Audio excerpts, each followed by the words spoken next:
Hi, so we decided today was a good day to go scavenging for white pine needles. They're really good they're high in vitamin C, and you can make a tea out of them. So to identify a white pine tree, Josh is there at the bark of the tree, and the older trees are starting to look a bit scaly, like this one, and they're tall trees. Go way up high, and you can tell how old it is by counting the whorls of branches. So each year it grows another circle of branches around the tree, and we counted, it's a little hard to tell at the top, but it was about 26 years old is what we guess. And then to identify what kind of pine tree it is, you look at the needles.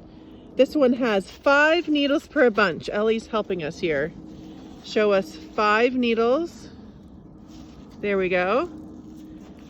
And then can you show us how springy the needles are?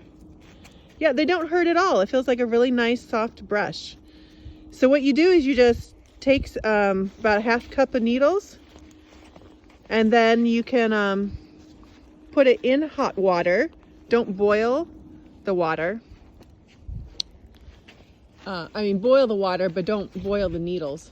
And let it sit in the water for 15 minutes, and then you can drink it, and it makes a really nice, healthy tea.